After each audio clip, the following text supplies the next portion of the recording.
The 6 words that shattered my world came through a family group chat at 2 in the afternoon.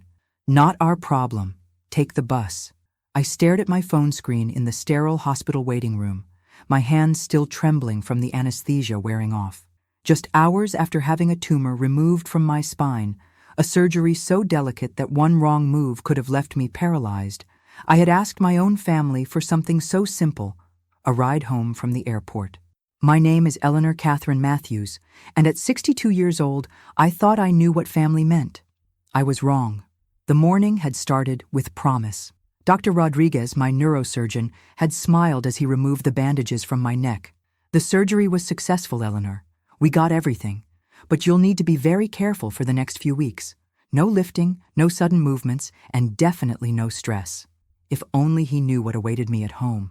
I had flown to Houston for this surgery because it required a specialist, someone who had performed this exact procedure hundreds of times.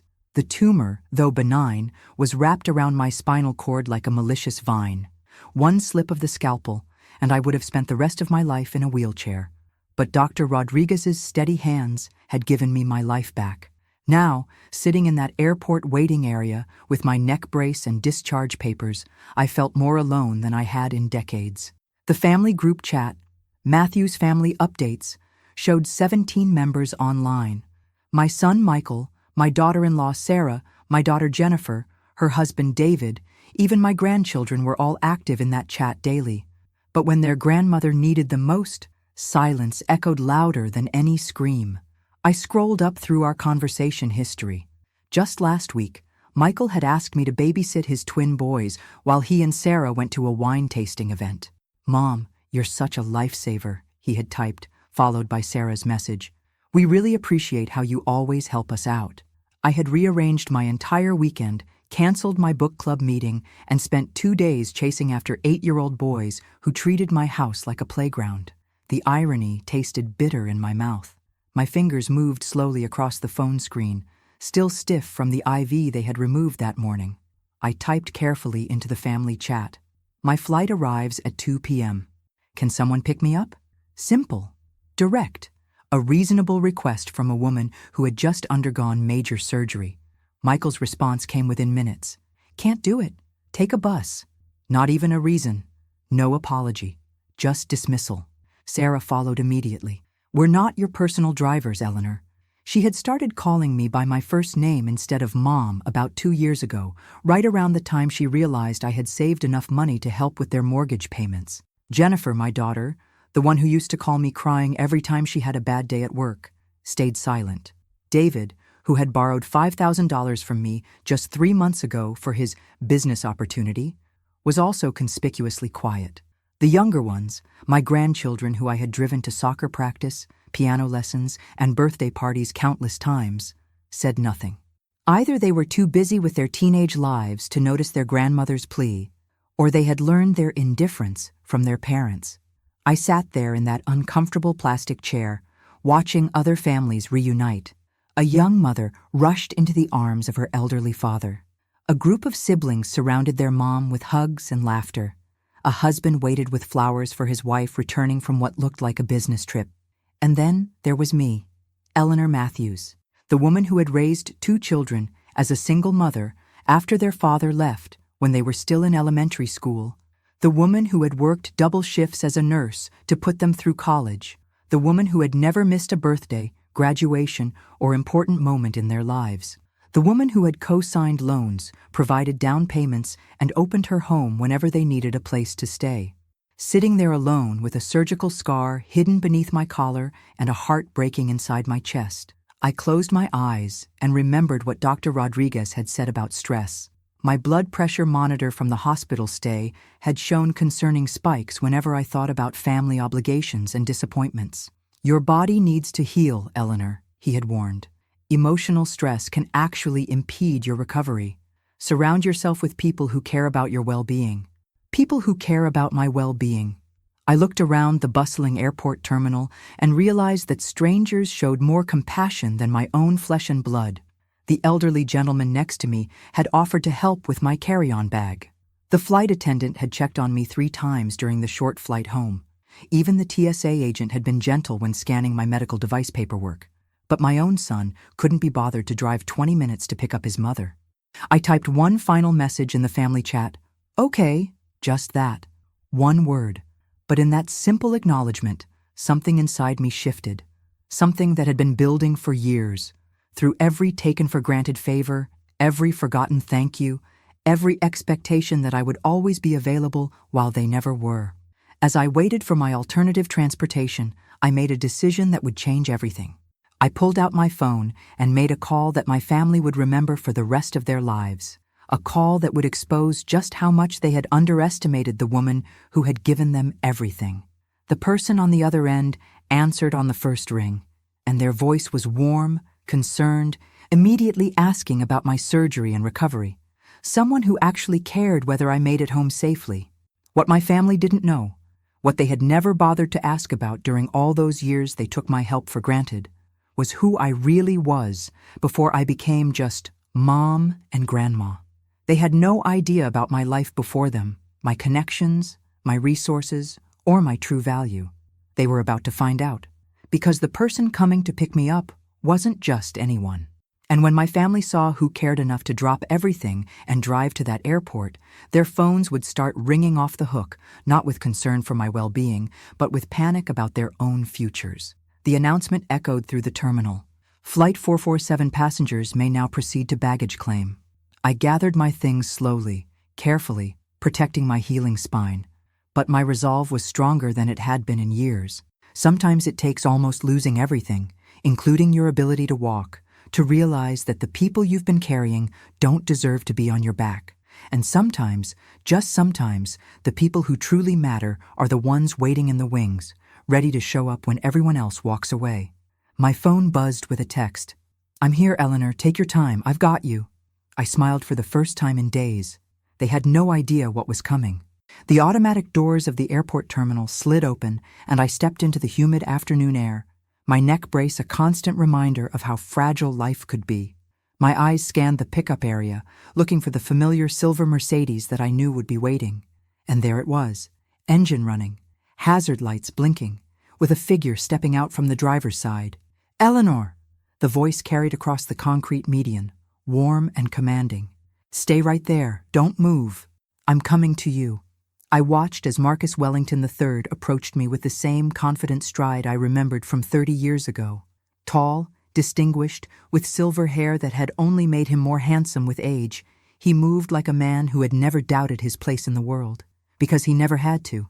Marcus Wellington III, the name that still appeared in Forbes magazine annually.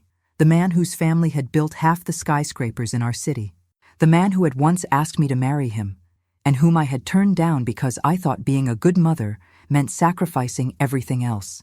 The man whose friendship I had maintained in secret for 3 decades, because my children had always been so intimidated by wealth and success that wasn't their own. "Let me get that," Marcus said, gently taking my small suitcase. His touch was careful as he helped guide me toward the car, his hand steady on my elbow. "How are you feeling?" "Really feeling, not the polite version." "Like I've been hit by a truck that was driven by my own family," I said, the honesty surprising even me. His jaw tightened. "I saw the group chat messages you showed me last week, when you were worried about asking them for help." He opened the passenger door and helped me settle into the leather seat, adjusting the position so my neck was properly supported. "I told you then what I'm telling you now. You deserve better, Eleanor." As we pulled away from the airport, I watched other families loading into minivans and sedans, laughing and talking animatedly about their reunions. "I keep thinking I must have done something wrong as a mother," I said quietly. "How do you raise children for over 40 years and end up being treated like an inconvenience?" Marcus glanced at me while navigating through traffic. "You didn't do anything wrong. You did everything. That's the problem. You taught them that your love was unconditional and your availability was unlimited. They learned to take both for granted." We drove in comfortable silence for a while, the city skyline growing larger ahead of us. Marcus had always been a good listener, even back when we were young. We had met in college. He was studying business administration. I was in nursing school. We dated for 2 years, and I genuinely thought I loved him. Maybe I did. But when I got pregnant with Michael during my senior year, and his father abandoned us, Marcus had stepped up in ways that still amazed me. He had offered to marry me, to raise Michael as his own, to give us both the Wellington name and everything that came with it. I was 21 years old, terrified, and convinced that accepting his help would somehow diminish me as a person. I thought love meant struggling together, not accepting a hand up from someone who had never struggled at all. So I said no. I moved back home, raised Michael alone, eventually had Jennifer with a man who also couldn't handle the responsibility of fatherhood. I built my nursing career, bought my little house, and created what I thought was a good life for my children. Marcus never married. He built an empire instead, expanding his family's real estate business into hotels, restaurants, and medical facilities, including the private hospital where I had worked for 15 years before retiring. He had been the one to recommend Dr. Rodriguez, had arranged for my surgery to be covered completely by his company's medical foundation. My children knew none of this. If this story of family betrayal is touching your heart, make sure you understand that sometimes the people we think we know best are the ones who surprise us most, I said softly, thinking about how this whole situation would unfold once we reached my house. Eleanor, Marcus said, his voice careful, I need to tell you something. About your son Michael's construction company. My stomach dropped. What about it? It's failing. Has been for months. He's been taking on projects he can't complete, borrowing against equipment he doesn't own, and... He paused, his hands gripping the steering wheel tighter. And he's been telling potential investors that he has backing from Wellington Enterprises, using my name without permission. The words hit me like a physical blow. That's fraud. It's fraud, he confirmed. My legal team has been investigating for 6 weeks. We have documentation, recorded phone calls, emails. He's been operating under the assumption that his connection to you would somehow protect him if things went bad. I stared out the window, processing this information. How much? $2.3 million in fraudulent contracts. 17 families have put deposits down for homes that will never be built. 3 small businesses have paid for renovations that Michael doesn't have the materials or manpower to complete. And Sarah knows? Sarah has been helping him falsify documents. She's listed as the company's financial officer, but she's been creating fake invoices and phantom employee records to make the business look more legitimate than it is. My children weren't just neglectful. They were criminals. We pulled into my driveway, the same modest 2-story house where I had raised them both. The lawn needed mowing. The porch light still flickered like it had for months. I had been asking Michael to fix it every time he came over, which admittedly hadn't been often lately. Marcus turned off the engine and looked at me seriously. There's more, Eleanor. Jennifer and David have been planning to contest your will. They hired a lawyer last month to explore options for having you declared mentally incompetent so they can take control of your finances while you're still alive. The world tilted. What? David's business opportunity? The $5,000 you loaned him? It went to the lawyer. They've been building a case that your generosity is actually evidence of cognitive decline, that you're being taken advantage of by outside influences and need family oversight of your assets. I sat in that car, in my own driveway, and felt the final pieces of my old life crumble away. My children hadn't just abandoned me at the airport after surgery. They had been actively plotting against me for months, stealing from others in my name and planning to steal from me directly. How long have you known? I asked. I hired a private investigator 8 weeks ago, Marcus said quietly. After you mentioned that Jennifer had been asking detailed questions about your investment accounts and Michael had been pressuring you to add Sarah to your bank accounts, I wanted to make sure you were protected. You've been protecting me without me even knowing it. I've been protecting you for 30 years, Eleanor, from a distance, respecting your choices, but always making sure you were safe. He reached into his jacket pocket and pulled out a manila envelope. These are copies of everything my team has discovered. But before you look at them, I need you to know that this changes things. Once we take action on this information, there's no going back to the way things were. I took the envelope, my hand steadier than I expected. Good, because I don't want things to go back to the way they were. We sat there for a moment, the engine ticking as it cooled, both of us understanding that this was a turning point. Not just for my relationship with my children, but for my entire future. Marcus, I said finally, when you asked me to marry you 30 years ago, and I said no, was it because I was afraid of losing my independence, Or was I just afraid of being happy? He smiled, the same smile that had made my 21-year-old heart skip beats. Does it matter now?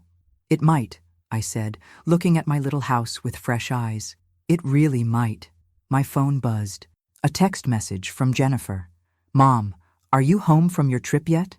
David and I wanted to stop by tonight to discuss some family financial planning ideas. I showed Marcus the message. He shook his head, his expression grim. They don't even know it was surgery, I said. They think I went on vacation. Eleanor, Marcus said carefully, they're planning to come tonight because they think you're vulnerable and alone. They don't know I picked you up.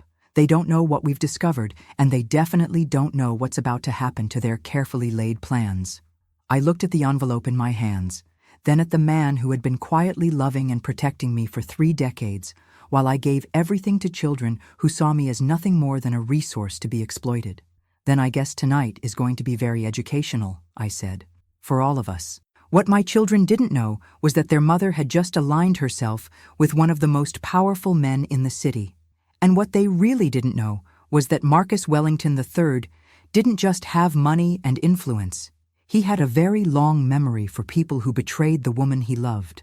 Marcus helped me into my house, his eyes scanning every corner with the attention of someone who noticed details others missed. The living room looked exactly as it had for years. Family photos crowding every surface. The same floral couch I had bought when Jennifer graduated high school. Michael's old football trophies still displayed on the mantel like shrines to a childhood that felt like someone else's memory now. When was the last time any of them visited just to see how you were doing? Marcus asked, setting my suitcase down carefully. Not to ask for something, not to drop off grandchildren, just to visit their mother. I tried to remember and came up empty. I honestly don't know. Marcus walked over to the mantel and picked up a photo from last Christmas. The whole family gathered around my dining room table, everyone smiling at the camera. I remembered that day clearly. I had cooked for 2 days straight, bought presents for everyone, and cleaned the house from top to bottom. At the end of the evening, they had all left within minutes of finishing dessert, and I had spent 3 hours cleaning up alone. Look at this picture, Eleanor. Really look at it. He handed it to me. Where are you? I examined the photo more closely. There was Michael with his arm around Sarah, Jennifer and David laughing at something David was saying, the grandchildren clustered together making funny faces, and there I was, barely visible on the edge of the frame, already halfway to the kitchen to refill someone's drink. I'm not even really in my own family photo, I whispered, because you were too busy serving everyone else to sit down for your own family portrait. Marcus set the photo down and turned to face me. Eleanor, I need to show you something else before Jennifer and David arrive tonight. He pulled out his phone and scrolled through what appeared to be text messages. This is a conversation between Jennifer and David from yesterday. My investigator has been monitoring their communications since we discovered the plan to contest your will. I read over his shoulder, my heart sinking with each message. Jennifer, the surgery is perfect timing. We can say she's been acting erratically since the anesthesia. David, and her asking random people for airport rides proves she's not thinking clearly about safety. Jennifer. Exactly. Doctor. Martinez said post-surgical confusion is common in elderly patients. We can use that. David. How much do you think she's actually worth? Jennifer. The house alone is worth $400,000 now, plus her retirement accounts, the savings bonds, maybe $600 total. David. Split 2 ways, since Michael's too stupid to be included in the real planning. Jennifer. Michael gets to be the face of elder care while we handle the finances. He's better at playing the loving son anyway. I sank onto my couch, the weight of their betrayal hitting me like a physical blow. They've been planning this for months. There's more. Marcus scrolled down. This is from last week after you told Jennifer about your surgery. David. She's having spinal surgery and didn't even ask us to come with her. Definitely shows impaired judgment. Jennifer. Perfect. We can say she's been making increasingly poor decisions without family input. The lawyer says isolation from family is a key indicator courts look for. David. Ironic since we're the ones isolating her. Jennifer. She did it to herself by being so independent. Normal mothers would have insisted their children be involved in major medical decisions. I looked up at Marcus, tears burning my eyes. They're going to use my independence against me. The fact that I didn't want to burden them with my problems becomes evidence that I'm not capable of making my own decisions. It's a common elder abuse tactic, Marcus said grimly. Convince the courts that a person's self-reliance is actually evidence of declining mental capacity. They paint your strength as weakness, your privacy as confusion. My phone rang. Jennifer's name flashed on the screen. Answer it, Marcus said quietly. But put it on speaker. We need to document this. I accepted the call, my voice carefully neutral. Hello, Jennifer. Mom, I just heard you were traveling. How was your trip? Her voice was bright, cheerful, the tone she used when she wanted something. It was educational, I said, looking at Marcus. I learned quite a bit about family dynamics. That's wonderful. David and I were just saying we should spend more time together as a family. In fact, we'd love to come over tonight and catch up. Maybe discuss some ideas we've had about helping you manage your finances. You know, just to make things easier for you as you get older. Ew, the audacity was breathtaking. Manage my finances? Well, you know how complicated things can get. Investment accounts, insurance policies, estate planning. David has some experience with these things, and we just want to make sure you're protected. Sometimes people our age can be taken advantage of by financial advisors or outside influences. Marcus raised an eyebrow. They were already laying the groundwork, establishing the narrative that I was vulnerable to manipulation by outside influences, anyone who might interfere with their plans. What time were you thinking? I asked. 7 o'clock? We'll bring dinner from that Italian place you like. No need for you to cook after you're traveling. After my traveling. Not after my surgery. Not after my recovery. After my vacation, which is what they still thought it had been. 7 works fine, I said. I'll see you then. Love you, Mom. Jennifer's voice was sickeningly sweet. Love you too, I replied, the words tasting like ash in my mouth. I ended the call and looked at Marcus. They're bringing Italian food and legal documents to steal my life. Not if we get there first. Marcus was already pulling out his own phone. I'm calling my attorney. By the time Jennifer and David arrive tonight, we're going to have a few surprises of our own prepared. What kind of surprises? The kind that happen when people try to commit fraud against someone who has very good lawyers and very detailed documentation of their crimes. He dialed a number. Richard? It's Marcus. I need you at Eleanor Matthews' house by 6:30 tonight with the full Wellington legal team. Bring everything we discussed about the construction fraud, the elder abuse conspiracy, and the planned will contest. We're moving forward tonight. I listened to him coordinate what sounded like a legal army, all mobilizing to protect me. It was overwhelming and comforting at the same time. When he finished the call, I asked, Marcus, why are you doing all this? After 30 years, after I chose to struggle alone, instead of accepting your help, why are you still here?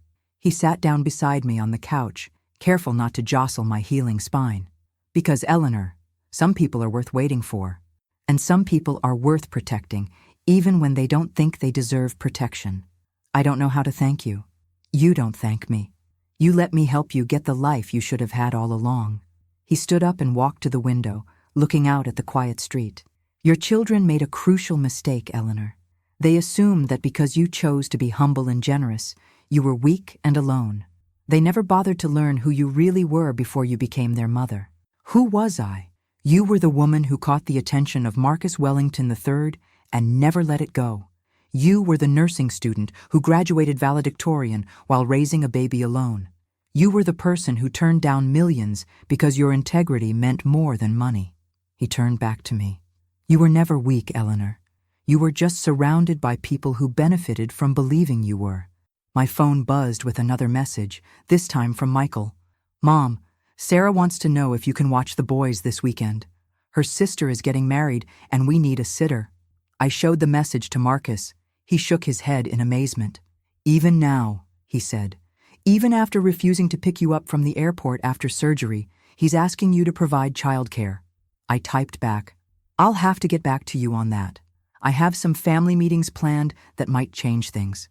For the first time in years, I wasn't automatically saying yes to my children's demands, and it felt terrifying and liberating at the same time.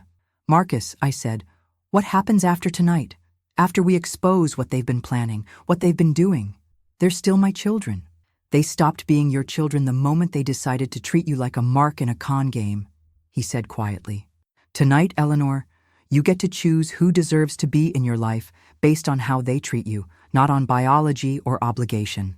The clock on my mantel chimed 5:30.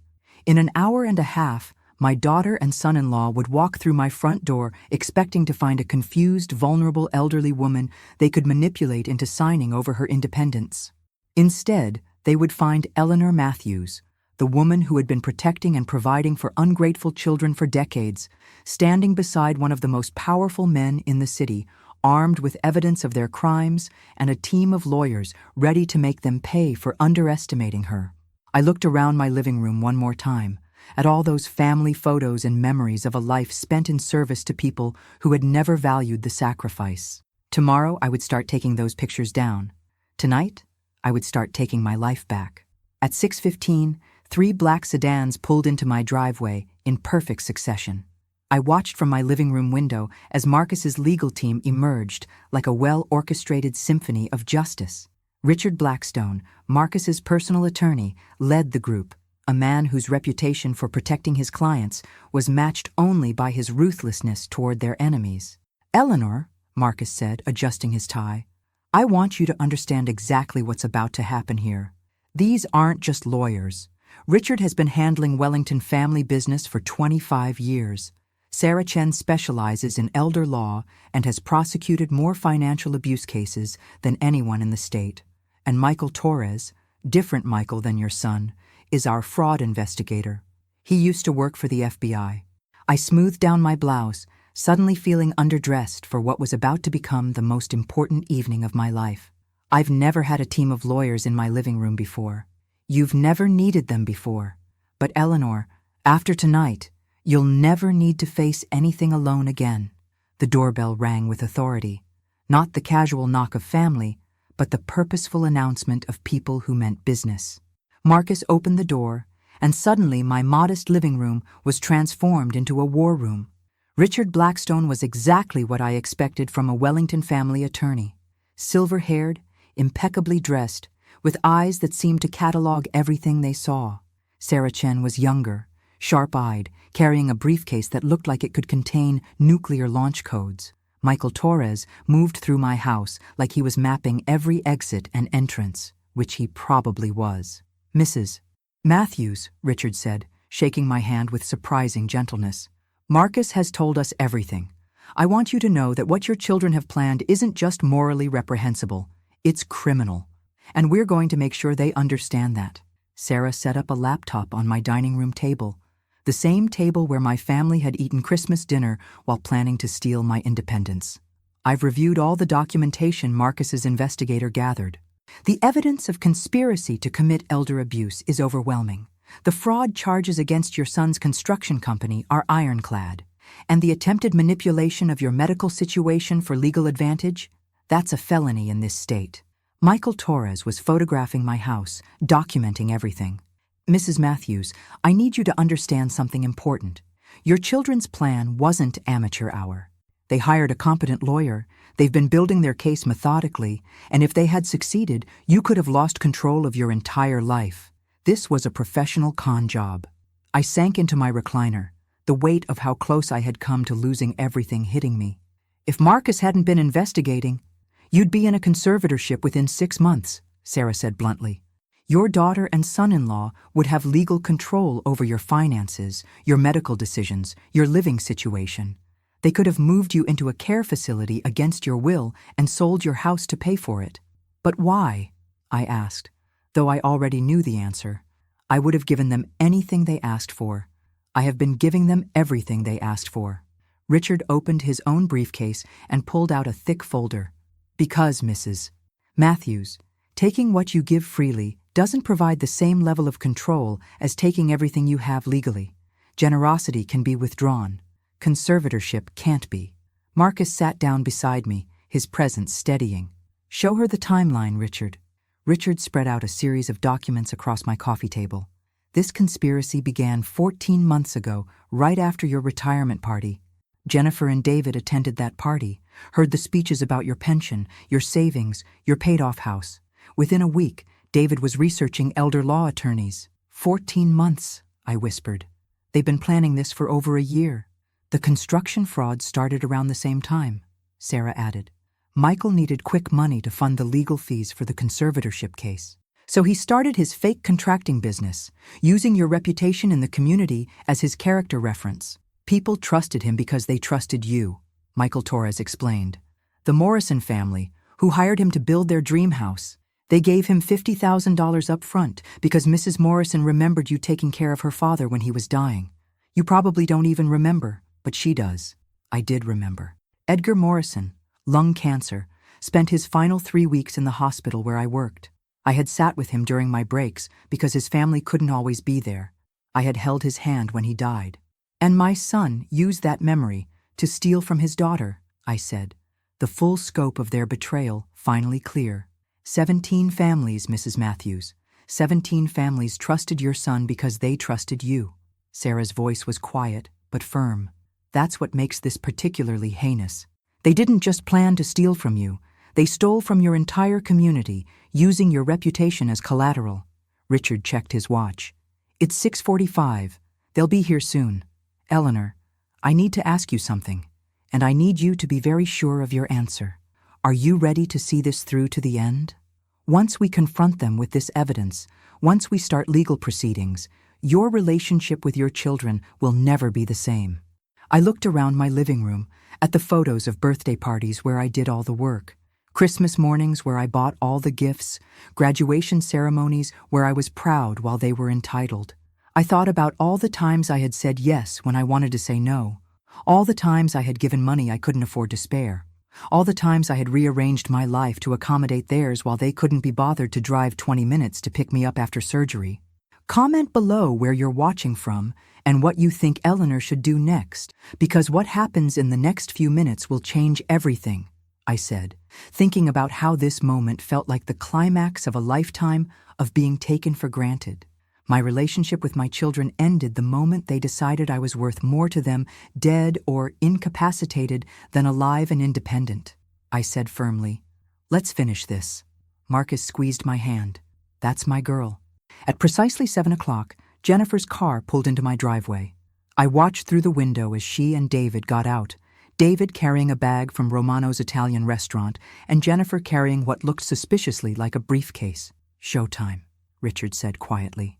The doorbell rang, and Marcus opened the door before I could get up.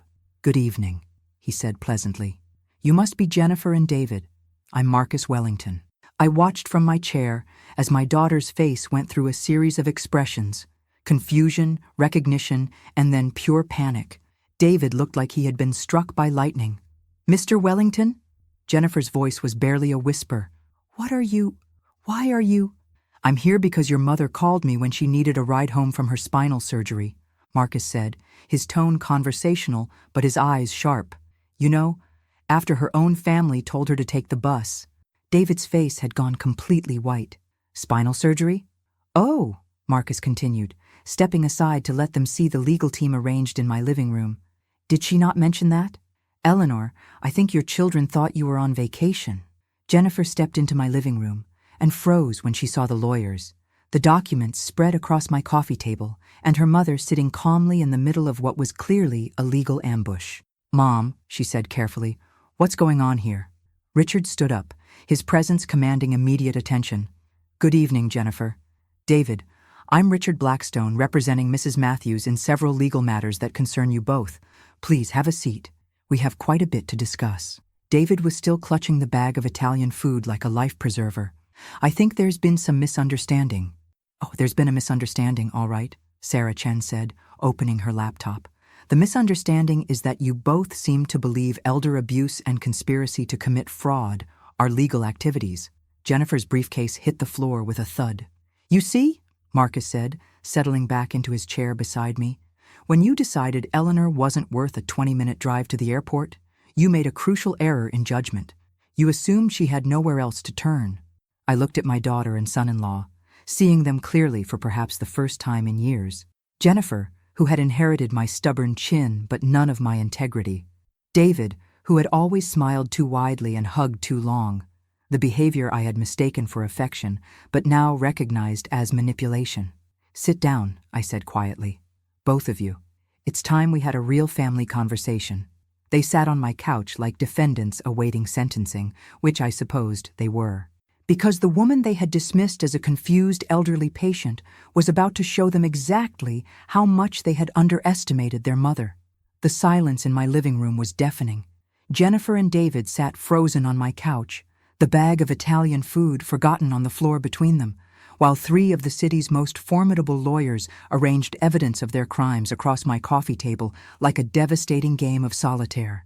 "Let's start with something simple," Richard Blackstone said, his voice carrying the authority of someone who had never lost a case that mattered. "Jennifer, David, are you familiar with Penal Code Section 368? Elder abuse with intent to defraud?" David's mouth opened and closed, like a fish gasping for air. Jennifer found her voice first, though it came out as barely a whisper. "Mom, I don't understand what's happening here." "What's happening?" I said, standing up slowly to protect my healing spine. "Is that your mother finally learned the truth about her loving children." Sarah Chen turned her laptop screen toward them. "This is a recording of a phone conversation between David Matthews and attorney Gerald Morrison, dated 3 weeks ago. David, would you like me to play it, or would you prefer to summarize what you told Mr. E. Morrison about your mother-in-law's alleged mental decline?" David's face had gone from white to green. "I want a lawyer." "Excellent idea," Marcus said with a smile that could freeze water. "You're going to need several. Sarah, please play the recording." David's voice filled my living room, tinny through the laptop speakers, but unmistakably clear. "She's been making increasingly erratic financial decisions. Last month, she gave money to some charity she saw on television without researching it first. She's been talking to strangers about personal family matters. And now she's having major surgery without consulting any of us. That's not normal behavior for someone her age." Jennifer covered her face with her hands. On the recording, David continued, "My wife and I are concerned that she's being influenced by outside parties who might be taking advantage of her generous nature. We think it would be in everyone's best interest if the family had some legal oversight of her finances, just to protect her." Sarah paused the recording. "That charity, by the way, was Doctors Without Borders. Your mother donated $200 to help provide medical care to refugees. Hardly erratic behavior. And the strangers she was talking to about personal matters?" Michael Torres added, consulting his notes. "That would be her longtime friend Marcus Wellington, whom she's known for 30 years, but kept private because she knew her family would be intimidated by his wealth." I walked over to my mantel and picked up the family photo from last Christmas. "You want to know what erratic behavior looks like? It's a mother who spent 40 years putting her children's needs before her own happiness. It's a woman who turned down the love of her life because she thought struggling alone would somehow make her a better parent." Jennifer looked up, tears in her eyes. "Mom, please, you don't understand." "I understand perfectly." I set the photo face down. "I understand that while I was recovering from surgery that could have left me paralyzed, you were planning how to steal my independence. I understand that while I was asking my family for help getting home safely, you were telling a lawyer that my generosity was evidence of mental illness." Richard opened another folder. "Let's talk about Michael's construction company, shall we? Jennifer, as the listed financial officer, you're legally responsible for these fraudulent contracts." He spread out a series of documents across the coffee table. The Morrison family contract, the Chen family renovation, the Rodriguez duplex project. 17 families in total, $2.3 million in fraudulent agreements. "I didn't know," Jennifer started. "You signed these invoices," Sarah interrupted, pointing to Jennifer's signature on multiple documents. "You created fake employee records. You listed equipment as owned when it was actually rented. You knew exactly what you were doing." David finally found his voice. "Look, maybe Michael got in over his head with the business, but that doesn't have anything to do with our concerns about Eleanor's well-being." "Your concerns?" Marcus's voice could have cut glass. "Your concerns were so urgent that when she asked for a ride home from spinal surgery, you told her to take the bus." "We didn't know it was surgery," Jennifer protested. "She just said she was traveling." "Because," I said quietly, "I've learned not to burden my children with my problems. You've made it very clear over the years that my needs are inconveniences and my requests are impositions. Michael Torres pulled out his phone. "Mrs. Matthews, I'd like you to listen to something. This is a voicemail Jennifer left for her attorney yesterday morning." He pressed play, and my daughter's voice filled the room. "Gerald, it's Jennifer. I wanted to update you on Mom's situation. She had some kind of surgery yesterday, and she's been acting really confused about it. She asked the family chat for a ride home, but didn't explain where she was or why she needed help. I think this might be the perfect time to move forward with the competency evaluation. She's clearly not thinking rationally about her safety or communication." The betrayal hit me like a physical blow. She had known it was surgery. She had known I was confused and vulnerable. And her first thought wasn't to help me. It was to use my vulnerability against me. "You knew," I whispered. "You knew it was surgery, and you saw my confusion as an opportunity." Jennifer was crying now, but they weren't tears of remorse. They were tears of someone who had been caught. "Mom, you have to understand. We were worried about you. Living alone, making these big decisions without family input." "What big decisions?" I demanded. "Donating to charity? Having surgery to save my ability to walk? Maintaining a friendship with someone who's been nothing but kind to me for 30 years? "You never told us about Marcus," David burst out. "How were we supposed to know you had some secret relationship with a billionaire?" "Because you never asked about my life," I shouted, my voice stronger than it had been in years. "You never asked about my friends, my interests, my dreams, my fears. You only called when you needed something. You only visited when you wanted something. I could have been dating the President of the United States, and you wouldn't have known because you were never interested in who I was beyond what I could provide." The room fell silent, except for Jennifer's quiet sobbing. Marcus reached over and took my hand, steadying me. Richard consulted his notes. The construction fraud charges carry a maximum sentence of 15 years in federal prison. The elder abuse conspiracy charges add another 10 years. Jennifer, as financial officer of the fraudulent company and co-conspirator in the conservatorship plan, you're looking at the same penalties as David. "And Michael?" I asked quietly. "Your son is already in federal custody," Sarah said gently. "He was arrested this morning when he tried to cash a check from the Morrison family for work that was never completed. He's being held without bail." The Italian food bag sat on my floor, growing cold, a pathetic symbol of their attempt to manipulate me with comfort and false concern while planning to destroy my independence. "Here's what's going to happen," Marcus said, his voice calm but implacable. "Eleanor is going to press full charges for the conspiracy against her. The 17 families your brother defrauded are going to press charges for the construction fraud. The FBI is going to investigate the full scope of your father's business dealings. But more importantly," I said, standing up and walking to my front door, "you're going to leave my house, both of you, and you're not coming back." Jennifer looked up at me through her tears. "Mom, please, we can work this out. We're family." "No," I said firmly. "Family doesn't plot to steal your independence while you're recovering from surgery. Family doesn't use your reputation to defraud your neighbors. Family doesn't see your generosity as evidence of mental illness." I opened the front door and stood beside it. "You are no longer welcome in my home. Any future contact will go through my attorney." David stood up first, his shoulders slumped in defeat. Jennifer remained on the couch for a long moment, looking around my living room like she was seeing it for the first time. Maybe she was. Maybe for the first time in her life, she was seeing the home I had created not as a place that owed her comfort and resources, but as a space she had forfeited the right to occupy. "Mom," she said one last time, "I'm sorry." "I'm sure you are," I replied. "Sorry you got caught." They walked past me and out of my house, leaving behind the cold Italian food and any pretense that they had ever truly cared about my well-being.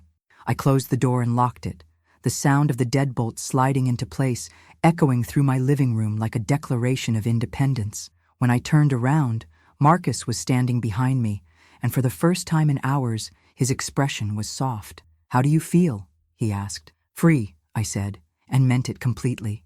But I also knew this was just the beginning. Because now that I had cut ties with the people who had been using me, I had to figure out who I actually was when I wasn't busy being their mother. And I had a feeling that journey was going to be the most interesting adventure of my life. The The lawyers packed up their evidence like generals securing a battlefield, each document a weapon in the war my children had declared on my independence. As the black sedans pulled away from my house, I found myself alone with Marcus for the first time since this nightmare had begun. "Drink?" he asked, walking toward my kitchen with the familiarity of someone who belonged there. "I think I need something stronger than tea," I admitted, sinking back into my chair. The adrenaline was wearing off, leaving behind a bone-deep exhaustion that had nothing to do with my surgery. Marcus returned with 2 glasses of wine from a bottle I didn't remember buying. "I took the liberty of stocking your kitchen with a few necessities while you were in Houston," he said, answering my unspoken question. "I figured you'd need sustenance for recovery that didn't come from well-meaning children bearing manipulative Italian food." I took a sip of the wine, something expensive and smooth that probably cost more than my monthly grocery budget. "Marcus, what happens now? I mean, really happens. After the lawyers and the charges and the trials?" He settled into the chair across from me, his tie loosened, looking more relaxed than I had seen him all evening. "Now you get to decide who Eleanor Matthews really is when she's not busy being everyone else's solution to their problems." I don't even know where to start. I've been someone's mother or someone's caregiver for so long, I'm not sure I remember how to just be myself. "Then let's start with something simple." Marcus pulled out his phone and scrolled through what looked like a real estate app. "Where do you want to live?" "What do you mean?" "I live here. This house is full of 40 years of other people's memories and expectations. Every room holds some obligation you fulfilled, some sacrifice you made, some boundary you allowed to be crossed." He turned the phone toward me, showing a stunning waterfront property. "What if you lived somewhere that was just yours? Somewhere no one had ever asked you for anything?" I stared at the image. A beautiful house overlooking the water with large windows and a wraparound porch that seemed designed for watching sunsets rather than hosting family gatherings where I did all the work. "I can't afford something like that, Eleanor," Marcus said gently. "You can afford whatever you want. You've been living like a miser because you were supporting 2 families, yours and your children's. When was the last time you bought something just because it made you happy?" I tried to remember and came up empty. "I bought that throw pillow last spring," I said, pointing to a small decorative pillow on my couch. "You bought a $15 pillow. I'm talking about real happiness, a vacation you chose, a car you wanted instead of needed, a piece of jewelry that served no practical purpose. That seems selfish." "Selfish." Marcus repeated the word like it tasted bitter. "Eleanor, you spent 62 years putting everyone else's needs first, and when you asked for one ride home from major surgery, your own children called you selfish. Maybe it's time to embrace a little selfishness." My phone buzzed.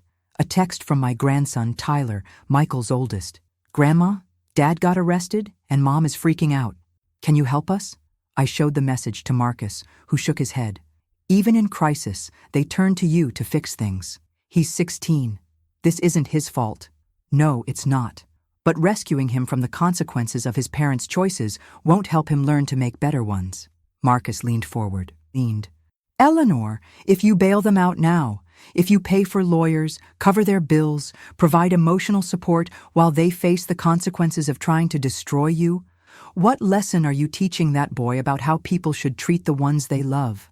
I stared at the message, my grandmother instincts warring with my newfound clarity about boundaries.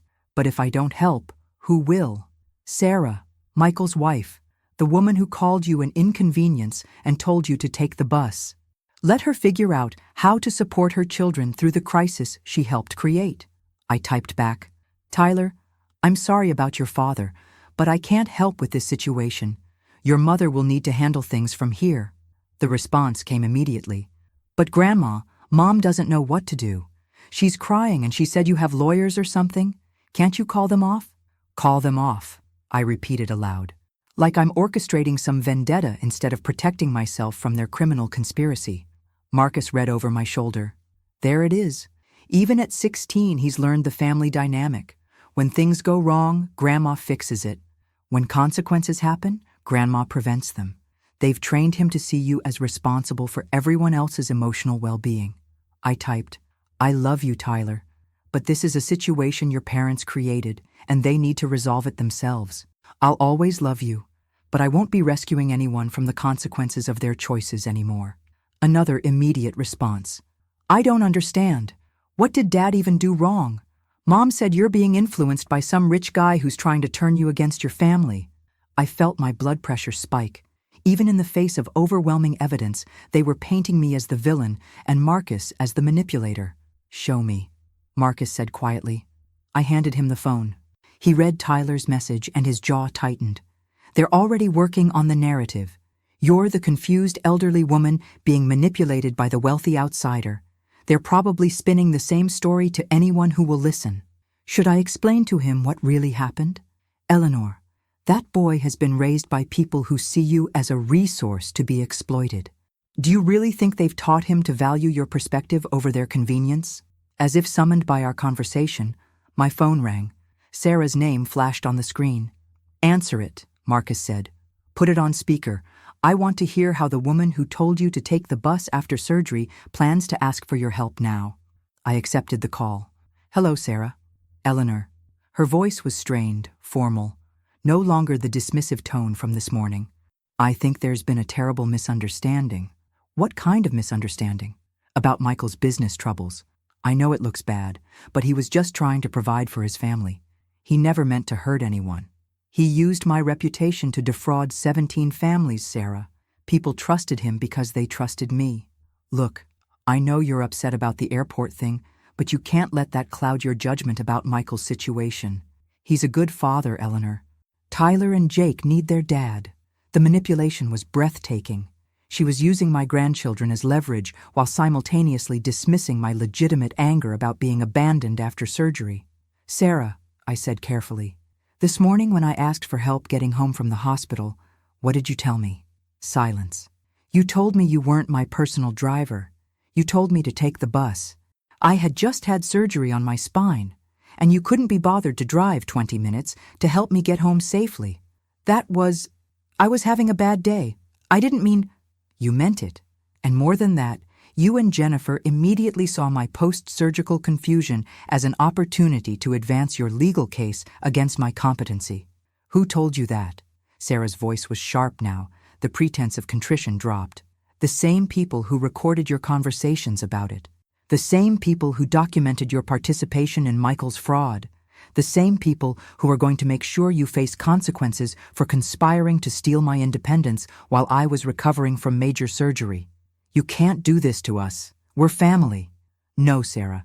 Family picks you up from the airport after surgery. Family doesn't plot to steal your independence. Family doesn't use your reputation to commit fraud.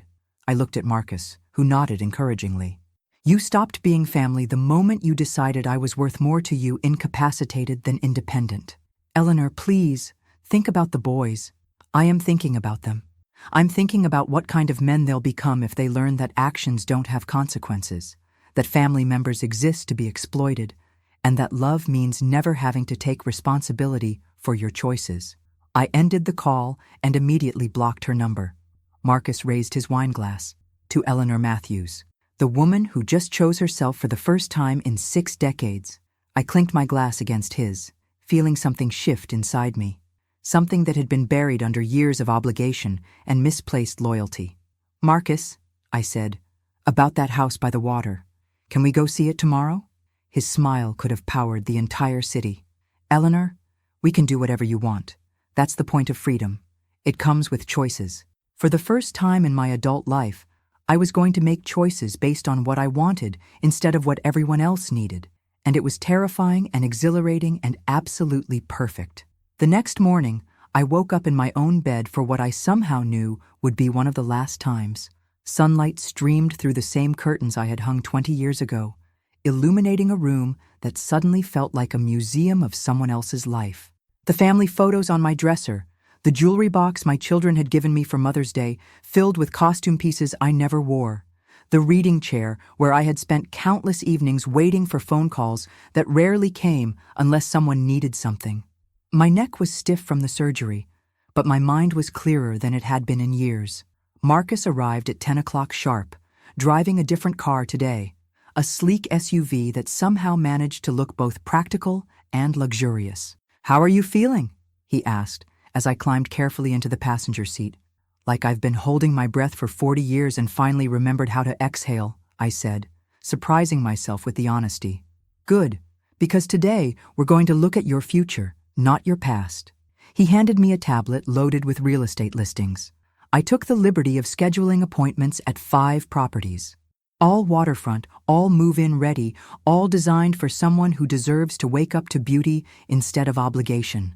I scrolled through the images, each house more stunning than the last. Marcus, these are all so expensive. Eleanor, you're worth $3.2 million. I nearly dropped the tablet. What? Your house is worth $450,000 in today's market. Your retirement accounts, savings, and investments total $2.7 million. You've been living like a pauper while sitting on a fortune because you kept giving your money away to people who never appreciated the sacrifice. But I knew I had some savings, but you've been automatically investing 20% of your nursing salary for 35 years. Compound interest is a beautiful thing when you're not constantly draining your accounts to fund other people's poor decisions. He pulled into the driveway of the first house, a stunning craftsman-style home perched on a bluff overlooking the harbor. Eleanor, you could buy any of these houses outright and still have enough left over to live comfortably for the rest of your life. As we toured the first property, I found myself imagining something I had never allowed myself to consider, a life designed around my own happiness. The master bedroom had a reading nook with floor-to-ceiling windows overlooking the water. The kitchen was spacious but designed for one person who enjoyed cooking, not for hosting family gatherings where I did all the work. The guest room was lovely, but clearly optional, space for visitors I chose to invite, not family members who assumed they were always welcome. If you're cheering for Eleanor to finally claim the life she deserves, make sure you stay tuned because the transformation is just beginning, I murmured to myself, thinking about how dramatically my world was shifting. What did you say? Marcus asked. Nothing, just processing. I stood in the living room, imagining myself here in the mornings with coffee and a book, accountable to no one but myself. Marcus, can I ask you something? Anything. Why didn't you ever marry? In 30 years, surely there were other women. He was quiet for a long moment, looking out at the harbor. There were intelligent women, beautiful women, accomplished women, but none of them were you. That's a long time to wait for someone who kept saying no. I wasn't waiting, Eleanor. I was living my life, building my business, enjoying my freedom, but I was also available. If you had ever changed your mind, if you had ever needed me, I was here. And now? Now you've changed your mind about a lot of things. The question is whether you've changed your mind about us. Before I could answer, his phone rang. Richard Blackstone's name flashed on the screen. Richard, Marcus answered, putting the call on speaker. What's the update? Michael Matthews has been formally charged with 17 counts of fraud, 3 counts of identity theft, and 1 count of conspiracy to commit elder abuse. He's been denied bail. Jennifer and David are being charged as co-conspirators. Their arraignment is scheduled for Monday. I felt a strange mix of relief and sadness. Relief that they would face consequences. Sadness that it had come to this. There's more, Richard continued. The local news has picked up the story. Channel 7 wants to interview Eleanor about elder abuse awareness. Apparently, the scope of the fraud and the family conspiracy angle has captured public attention. Absolutely not, I said immediately. I don't want to be the poster child for family dysfunction. Actually, Eleanor, Marcus said thoughtfully, it might not be a bad idea. Your children are probably going to try to control the narrative, paint you as confused or vindictive. Getting your story out first, in your own words, might protect you from their spin. What would I even say? The truth, that a woman's independence and dignity are not forfeit just because she reaches a certain age. That family members who see elderly relatives as resources to be exploited are committing crimes, not expressing concern. My phone buzzed with a text from an unknown number. This is Tyler. Mom said I should text you instead of call. She said you won't answer her calls anymore. Is it true that Dad is in jail, and that you're the one who put him there? I showed the message to Marcus, who shook his head. They're using the children as messengers now. Classic manipulation tactic. He's just a kid caught in the middle of this mess. He's a 16-year-old who's been taught that his grandmother exists to solve his family's problems. Eleanor, if you respond to that message with anything other than clear boundaries, you're teaching him that manipulation works. I typed back, Tyler, your father made illegal choices that hurt many families. The consequences he's facing are the result of his own actions, not mine. I love you, but I won't discuss this situation further. His response was immediate. But everyone is saying you're being mean, and that the rich guy is controlling you. Mom says she just wants to talk and work things out. Everyone is saying. The phrase hit me like a slap. They were already poisoning my reputation in the community, painting me as the villain in a story where I was the victim. Marcus, I said, call Channel 7. If they want an interview, I'll do it. Are you sure? I'm sure. Because if I don't tell my story, they'll tell theirs. And their version will be that the confused old lady was manipulated by the wealthy man into destroying her own family. He made the call while I continued exploring the house. In the master bathroom, there was a deep, soaking tub positioned perfectly for watching sunsets over the water. I imagined myself there, accountable to no one, interrupted by no one, finally at peace. They can meet us at 4 o'clock today, Marcus said, joining me. Are you ready for this? I'm ready to stop being a victim. I'm ready to stop being a resource. I'm ready to be Eleanor Matthews, not someone's mother or grandmother or convenient solution, just me. And what does Eleanor Matthews want? I looked around the beautiful house, thought about the life I could build here, considered the man who had waited 30 years for me to choose my own happiness over everyone else's expectations. She wants this house. She wants to wake up every morning and remember that she matters. And she wants to find out what happens when a woman chooses herself after 62 years of choosing everyone else. Marcus smiled. Then let's make an offer. Just like that? Eleanor, you've spent your entire adult life asking permission to exist. You don't need anyone's permission to be happy. As we walked through the house one more time, I felt something I hadn't experienced in decades. Anticipation for my own future. Not anxiety about who might need me next, or guilt about what I hadn't provided, but genuine excitement about what my life could become. My phone buzzed again. Another text from Tyler. Grandma, please don't abandon us. We need you. I looked at the message for a long moment, then deleted it without responding, because for the first time in my life, I needed me more than they did. And that felt like the most revolutionary thought I had ever had. The Channel 7 news studio was smaller than I expected, but the cameras looming over us felt enormous. I sat across from investigative reporter Amanda Chen. No relation to Sarah Chen, my lawyer, though the coincidence wasn't lost on me, trying to project confidence while my hands trembled slightly in my lap. Mrs. Matthews, Amanda began, her voice warm but professional. You've become the center of a story that many are calling one of the most elaborate elder abuse conspiracies our city has ever seen. Can you tell us how it started? I looked directly into the camera, remembering Marcus's advice. Tell the truth simply. Let your dignity speak for itself. It started with a simple request in our family group chat, I said, my voice steadier than I expected. I had just undergone delicate spinal surgery in Houston. Surgery that could have left me paralyzed if it went wrong. When my flight landed, I asked my family if someone could pick me up from the airport. My son told me to take the bus. My daughter-in-law said they weren't my personal drivers. Amanda's expression shifted to one of genuine shock. You were recovering from spinal surgery, and your family refused to drive 20 minutes to help you get home safely? That's correct. But what I didn't know at the time was that they had been planning for over a year to have me declared mentally incompetent so they could control my finances. They saw my post-surgical confusion and my request for help as evidence to use against me in court. How did you discover this conspiracy? I glanced at Marcus, who was standing just off camera, his presence giving me strength. A very old friend, someone who has known me for 30 years, had been quietly investigating some concerning patterns in my children's behavior. When I called him for help getting home from the airport, he shared what he had discovered. And what exactly had he discovered? That my son had been operating a fraudulent construction company, using my reputation in the community to gain families' trust, then stealing their money.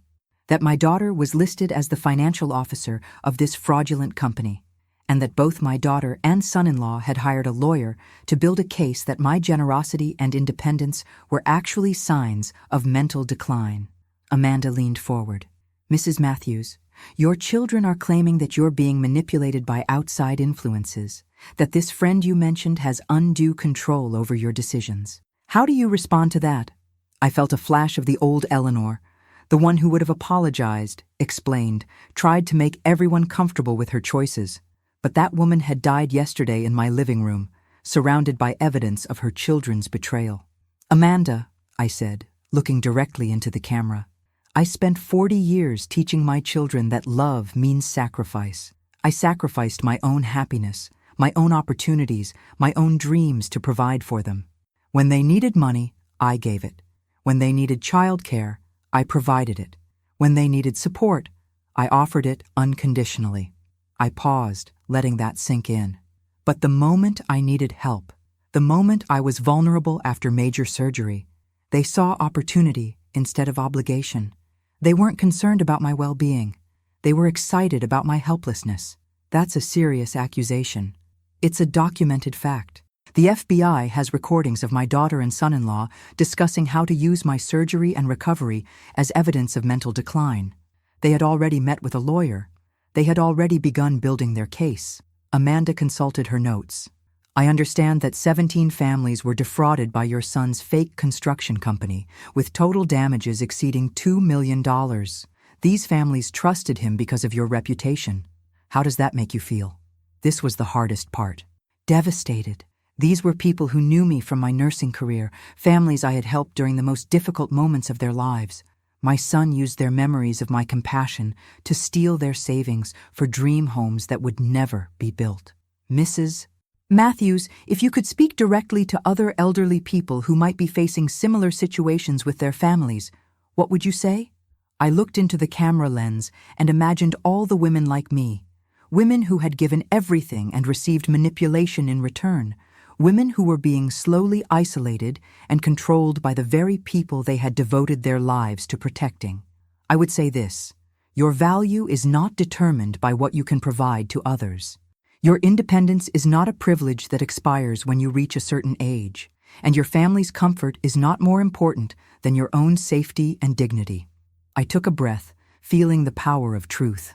If your children see your surgery as an opportunity instead of a crisis, if they respond to your vulnerability with excitement instead of concern, if they treat your generosity as evidence of mental decline, you are not confused. You are being abused. What advice would you give to families about preventing these situations? Stop treating elderly family members like resources. Start seeing them as human beings with their own needs, wants, and rights. And understand that a person's independence and decision-making ability don't disappear just because they ask for help or make choices you wouldn't make. Amanda turned to address the camera directly. We reached out to Jennifer and David Matthews for comment. Through their attorney, they maintained that their only concern was Mrs. Matthews' well-being and that they never intended any harm. Michael Matthews, currently in federal custody, declined to comment. After the cameras stopped rolling, Amanda approached me privately. Mrs. Matthews, I have to say, in 15 years of investigative journalism, I've never seen an elder abuse case this calculated or this cruel. Your composure is remarkable. My composure is new, I admitted. For 62 years, I was so busy taking care of everyone else that I forgot to take care of myself. Yesterday, I remembered. Marcus drove me home in comfortable silence, both of us processing what had just happened. As we pulled into my driveway, the driveway I would be leaving soon, my phone exploded with notifications, text messages, missed calls, voicemails, Tyler, Sarah, Jennifer, even people I hadn't heard from in years. The news interview had clearly hit a nerve. Don't read them, Marcus advised. Whatever they're saying, it's either manipulation or damage control. Neither serves your well-being. But one message caught my eye, from my neighbor, Mrs. Peterson. Eleanor, I saw your interview. I had no idea what you were going through. Bob and I always wondered why your children never seemed to visit unless they needed something. You're incredibly brave for speaking out. Another, from my former nursing colleague Janet. Saw the news. Always knew you were stronger than you let on. Proud of you for finally putting yourself first. And another, from Dr. Rodriguez's office. Dr. Rodriguez saw your interview and wanted you to know that speaking about your experience will help other patients recognize family manipulation. Your courage is healing others. For every message from family members trying to guilt, threaten, or manipulate me, there were 2 from people expressing support, sharing their own stories, thanking me for giving them permission to prioritize their own well-being. "Marcus," I said, "I think I understand something now. All these years I thought being a good mother meant making myself smaller so my children could feel bigger. But what I actually taught them was that other people's needs don't matter. And now they're learning that actions have consequences, that manipulation has limits, and that the woman they took for granted for 62 years has finally remembered her own worth." My phone rang. Richard Blackstone's name flashed on the screen. "Eleanor," he said when I answered. "The interview was perfect, dignified, factual, devastating to their narrative. But I need to warn you, Jennifer and David's attorney is already spinning this as evidence that you're being coached and manipulated. They're going to fight harder now." "Let them fight," I said, surprising myself with the steel in my voice. I spent 40 years avoiding conflict to keep everyone comfortable. I'm done making myself smaller to accommodate their bad behavior. As we sat in my driveway, I looked at the house where I had raised ungrateful children, hosted family gatherings where I did all the work, and waited by the phone for calls that only came when someone needed something. Tomorrow, I would start packing. Next week, I would move to my beautiful new house by the water, and for the first time in my adult life, I would wake up each morning accountable only to myself. "Marcus," I said, "I have one more favor to ask. Anything. Help me burn those family photos, all of them. I want to start my new life with empty picture frames, ready to fill with memories worth keeping." His smile was radiant. "Eleanor Matthews, I think you're finally ready to live." And for the first time in decades, I couldn't wait to see what that looked like. 3 days after the interview aired, I was packing boxes in my kitchen when the doorbell rang with an urgency that made my spine stiffen. Through the peephole, I saw Jennifer standing on my porch, but she looked different, haggard, desperate, her usually perfect appearance disheveled. Behind her stood a man I didn't recognize, carrying a briefcase and wearing the predatory smile of someone who made a living from other people's misery.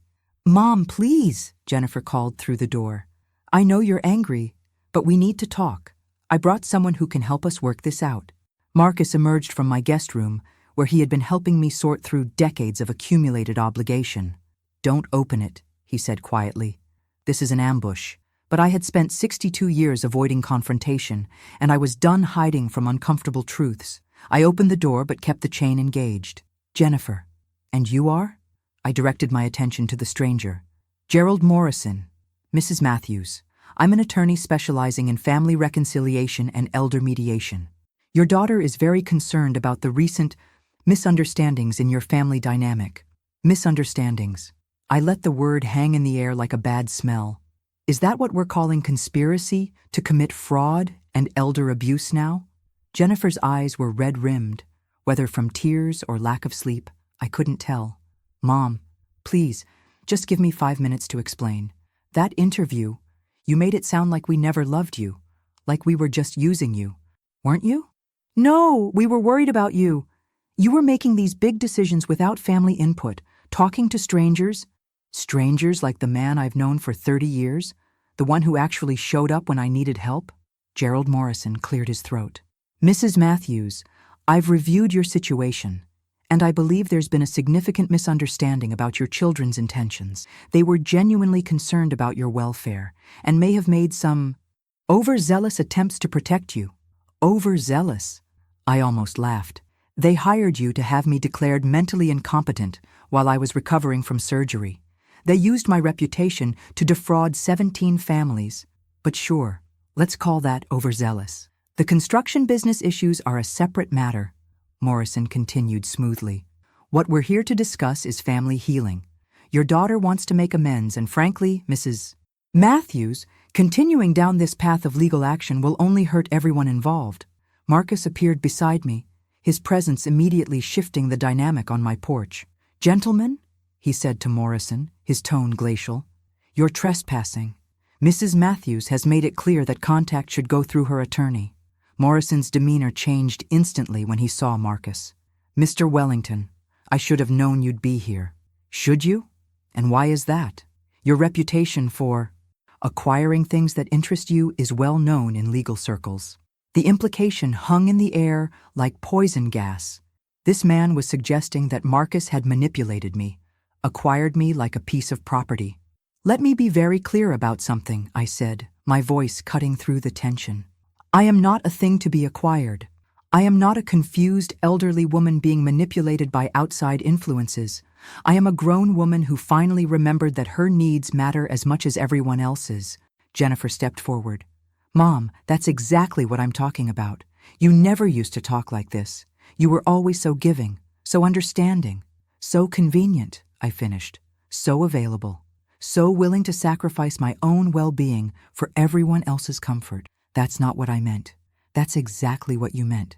Jennifer, you want the old version of me back. The one who said yes to everything, who put everyone else first, who absorbed your problems without expecting anything in return. But that woman is gone." Morrison tried again. "Mrs. Matthews, your daughter is prepared to make significant concessions to repair this relationship. The construction business issues can be resolved with restitution. The competency evaluation can be withdrawn. Your family wants to move forward." "My family wants to avoid consequences," I corrected. "There's a difference." Jennifer was crying now, real tears this time. "Mom, please. Tyler and Jake are asking why Grandma won't talk to us anymore. They don't understand why their dad is in jail or why you hate us now." The manipulation was expert, using my grandchildren as leverage, painting me as the one destroying the family. 6 months ago, it would have worked. Today, it only made me angrier. "Jennifer, your children are asking those questions because you refuse to tell them the truth. You refuse to explain that their father stole money from 17 families. You refuse to admit that you and David planned to steal my independence. Instead, you're teaching them that Grandma is the villain for refusing to be victimized." "I never taught them that. You're teaching them right now. By bringing this man to my door to pressure me into dropping charges against people who tried to destroy my life, you're showing them that love means accepting abuse and that standing up for yourself makes you the bad guy." Marcus stepped forward. "Mr. Morrison, I believe Mrs. Matthews has made her position clear. Any further communication should go through Richard Blackstone at Wellington Legal." Morrison's mask slipped slightly. "Mrs. Matthews, I feel obligated to warn you that Mr. Wellington's interest in your situation may not be as altruistic as you believe. His reputation with vulnerable women is well documented." The rage that rose in me was volcanic. Vulnerable women? I survived raising 2 children alone, worked as a nurse for 35 years, and built a retirement fund worth over $3 million. The only thing that made me vulnerable was believing that my children actually cared about my well-being. $3 million? Jennifer's voice was strangled. "Mom, you never told us you had that much money." And there it was. The real reason for this visit. Not reconciliation, not family healing. The same motive that had driven everything else. My money. Why would I tell you? So you could plan more elaborate ways to steal it? Morrison sensed an opening. "Mrs. Matthews, your daughter had no idea about the extent of your assets. If she had known you were so financially secure, surely she would never have worried about your ability to manage your affairs." "Stop." My voice was quiet, but absolute. "Stop talking, both of you. Jennifer, I want you to listen very carefully to what I'm about to say, because this is the last time I'm going to explain this to you." I looked directly at my daughter, the child I had carried for 9 months, raised for 18 years, and supported for 26 more. "You are not entitled to my money. You are not entitled to my time. You are not entitled to my forgiveness. You are not entitled to access to my life just because you share my DNA." "Mom, I'm not finished. You conspired to steal my independence while I was recovering from surgery. You used my reputation to defraud innocent families. You hired a lawyer to have me declared mentally incompetent so you could control my assets. These are not the actions of someone who loves me. These are the actions of someone who sees me as a resource to be exploited." Jennifer was sobbing now, but I felt no urge to comfort her. That woman, the one who absorbed everyone else's pain and made it her responsibility to fix, was gone. The interview you saw on television? That wasn't Marcus controlling me. That was me finally telling the truth about what my family really is. And the truth is that you stopped being my family the moment you decided I was worth more to you incapacitated than independent. Morrison tried one last manipulation. Mrs. Matthews, family relationships can be repaired. But if you continue down this path of legal action and public humiliation, the damage may be irreversible. Good, I said firmly. I want it to be irreversible. I want everyone to know what happens when you mistake kindness for weakness and generosity for stupidity. I started to close the door, then paused. Jennifer, you asked me earlier if I hated you. I don't hate you.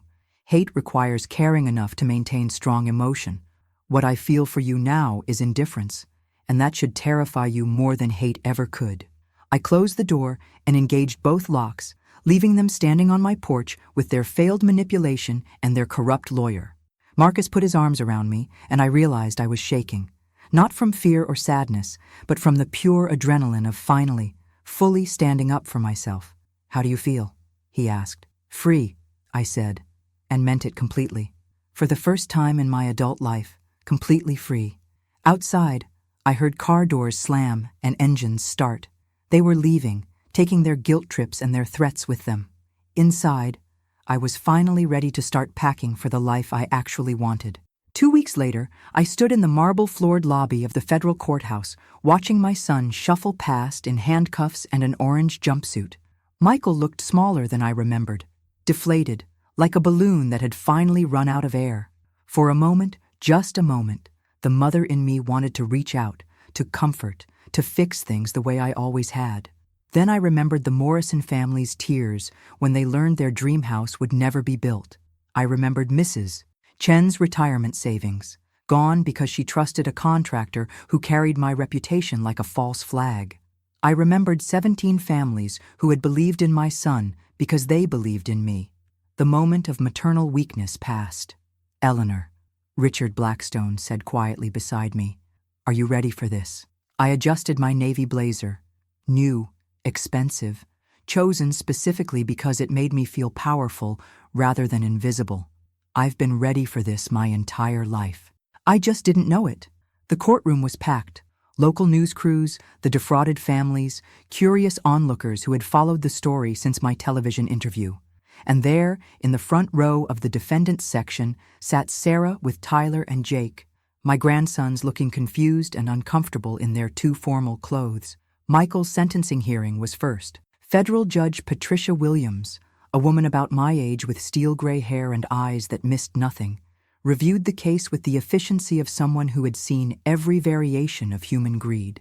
"Mr. Matthews," she said, her voice carrying across the silent courtroom, "you have pled guilty to 17 counts of fraud, 3 counts of identity theft, and conspiracy to commit elder abuse. The prosecution has recommended a sentence of 12 years in federal prison. Do you have anything to say before I pass sentence?" Michael stood slowly, his attorney beside him. For 32 years, I had watched this man navigate life with charm and empty promises. Today, for the first time, he looked genuinely broken. "Your Honor," he said, his voice barely audible, "I want to apologize to the families I hurt.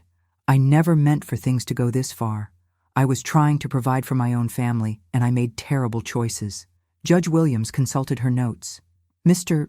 Matthews, the victim's impact statements paint a picture of calculated deception spanning over 18 months.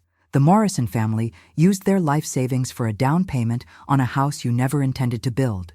The Chen family is now facing foreclosure because they paid you for renovations you never completed. These weren't desperate choices made in a moment of crisis. This was systematic fraud. Yes, Your Honor. More troubling to this court is the elder abuse conspiracy. You and your co-conspirators plan to use your mother's post-surgical vulnerability as evidence of mental decline while simultaneously using her reputation to defraud innocent families. This represents a particularly callous form of exploitation. I felt Marcus take my hand, grounding me as the judge continued. However, I am most disturbed by the complete absence of accountability in your statement just now. You say you never meant for things to go this far, but the evidence shows 18 months of deliberate planning. You say you were trying to provide for your family, but you were stealing from other families to do it. And nowhere in your statement do I hear genuine remorse for the harm you caused. Michael's attorney whispered something to him urgently. Your Honor, Michael said, his voice stronger now. I take full responsibility for my actions. I know I hurt a lot of people, including my mother, and I'm sorry. Judge Williams was unmoved. Mr. Matthews, taking responsibility means more than saying the words. It means understanding the full scope of harm you caused and accepting consequences proportional to that harm. She paused, letting the silence build. The fraud you committed destroyed families' dreams and depleted their savings. The conspiracy against your mother represents one of the most calculated forms of elder abuse this court has seen. And throughout this process, you have shown more concern for avoiding consequences than for repairing harm. Therefore, I sentence you to 15 years in federal prison, followed by 5 years of supervised probation. You are ordered to pay full restitution to all victims, including court costs and interest. Given the scope of financial harm and the complete absence of assets available for restitution, I am also ordering the seizure and sale of all property currently titled in your name or your wife's name. Sarah's gasp echoed through the courtroom. Tyler and Jake looked at their mother in confusion as she buried her face in her hands. Furthermore, Judge Williams continued, you are permanently barred from operating any business involving construction, contracting, or financial services, and you are prohibited from any contact with your mother, Eleanor Matthews, unless she specifically requests such contact in writing. Michael's legs seemed to give out. His attorney caught his arm, steadying him. Your Honor, the attorney said, my client's family will be left destitute by these orders. His wife and children had no knowledge of his criminal activities. Counselor, your client's wife was listed as the financial officer of his fraudulent company and signed documents she knew to be false. She is facing her own charges. As for the children, their well-being should have been your client's primary concern before he chose to commit felonies. The court cannot prioritize his family's comfort over his victim's justice. Jennifer and David's hearing followed immediately. They had pled guilty to lesser charges in exchange for cooperation, but Judge Williams was no more sympathetic to their claims of misguided concern. Ms. Matthews, the judge said to my daughter, your participation in both the construction fraud and the elder abuse conspiracy demonstrates a pattern of viewing family relationships as opportunities for exploitation rather than sources of mutual support. Jennifer stood with her attorney, looking like a shadow of the confident woman who had brought me manipulative Italian food just weeks ago. Your conspiracy against your mother is particularly troubling because it represents a complete inversion of the family support system. Instead of protecting a vulnerable family member, you sought to exploit her vulnerability for financial gain. Your Honor, Jennifer's attorney interjected, my client was genuinely concerned about her mother's well-being and made poor choices in how she expressed that concern. Judge Williams fixed the attorney with a withering stare. Counselor, planning to have someone declared mentally incompetent while they recover from major surgery is not poor expression of concern. It is calculated abuse. She turned back to Jennifer. You are sentenced to 3 years in federal prison, followed by 2 years of supervised probation. You are ordered to pay restitution jointly with your brother and prohibited from any contact with your mother without her written consent. David received a similar sentence, their attorneys' attempts at mitigation falling flat against the mountain of evidence documenting their conspiracy. As the defendants were led away, I felt something I hadn't expected. Not satisfaction, but relief. Relief that the legal system had recognized the seriousness of their crimes. Relief that their victims would see some justice. Relief that my choice to stand up for myself had been validated by people who understood that elder abuse was not a family matter, but a criminal one. Outside the courthouse, reporters surrounded us immediately. Mrs. Matthews, how do you feel seeing your children sentenced to prison? I looked directly into the camera, thinking about all the women watching who might be facing similar situations with their own families. I feel like justice was served, not just for me, but for the 17 families my children defrauded, and for every elderly person who has been told that family abuse is just family business. Do you have any regrets about pursuing charges against your own children? My only regret is that it took me 62 years to understand that being someone's mother doesn't mean accepting their abuse. I hope other parents watching this will remember that teaching our children accountability is one of the most loving things we can do. What's next for you? I looked at Marcus, who smiled encouragingly. Next, I'm going to live the life I should have been living all along. I'm going to surround myself with people who value me for who I am, not what I can provide. And I'm going to remember every day that my happiness matters as much as anyone else's. As we walked away from the courthouse, I felt lighter than I had in decades. The legal proceedings were over. The people who had tried to steal my independence were facing consequences. The families they had defrauded would eventually receive restitution. But most importantly, Eleanor Matthews, the woman who had spent 40 years making herself smaller so others could feel bigger, had finally remembered how to take up space in her own life, and she was never going back. 6 months later, I woke up in my new bedroom to the sound of waves lapping against the shore below my house. Sunlight streamed through floor-to-ceiling windows that faced east over the harbor, painting everything in shades of gold and possibility. For a moment, I lay there listening to the peaceful rhythm of water and wind, marveling at how different silence could feel when it wasn't filled with obligation. My coffee was brewing automatically in the kitchen I had designed for one person who enjoyed cooking for pleasure rather than duty.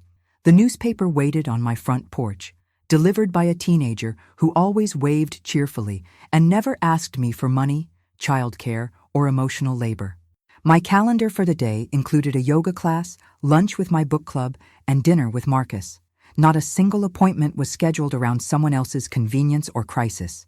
This was what freedom looked like. The kitchen island held a stack of letters that had arrived yesterday, responses to my victim impact statement, which had been published in the local newspaper at Judge Williams' suggestion. Women from across the country sharing their own stories of family manipulation, thanking me for giving them language for experiences they had never been able to name. Dear Mrs. Matthews, read one from Portland. I'm 58 years old and have been supporting my drug-addicted son for 20 years. After reading your story, I finally understood that I wasn't helping him recover. I was enabling him to avoid consequences. Yesterday, I told him he could no longer live in my house. It was the hardest thing I've ever done, but also the most loving. Another from Chicago. My daughter and son-in-law moved into my house after their divorce, supposedly temporarily. That was 3 years ago. They've been pressuring me to add their names to my deed for estate planning purposes. After reading your interview, I realized what they were really planning. I've contacted an attorney. And from Miami. I'm 71 and spent my entire retirement fund helping my children through various crises. They convinced me I was being selfish for wanting to travel or enjoy my golden years. Your story helped me understand that wanting a life of my own doesn't make me a bad mother. I've started planning a cruise to Alaska, something I've always dreamed of doing. Each letter was a reminder that my decision to speak publicly had rippled far beyond my own situation. Women who had been silently enduring financial and emotional exploitation were finding their voices, setting boundaries, choosing themselves. My phone buzzed with a text from Sarah Chen, my attorney. Eleanor, the Morrison family wants to meet with you. They've received their restitution payment and would like to thank you personally. Are you interested? I had been dreading and anticipating this moment.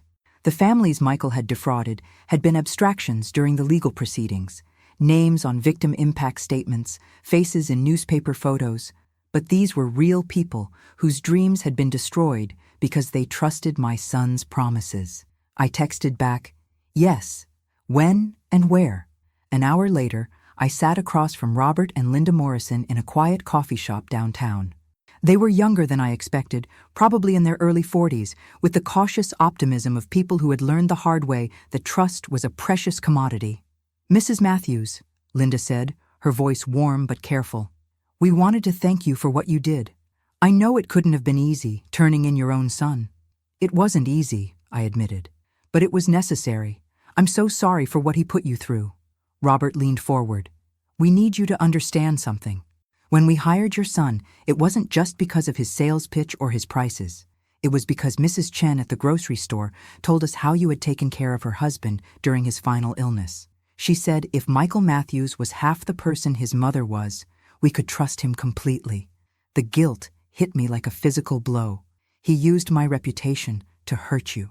Yes, but that's not your fault, Linda said firmly. We've been thinking about this a lot over the past few months. Your son didn't just steal our money. He stole our faith in human decency. But watching you stand up to your own family to make sure we got justice, that restored something we thought we'd lost forever. Robert pulled out an envelope. We wanted you to have this. Inside was a photo of a house, smaller than the mansion they had originally planned, but beautiful in its simplicity. We used the restitution money as a down payment. It's not the dream house we first imagined, but it's ours. And we never would have gotten it if you hadn't been brave enough to do the right thing.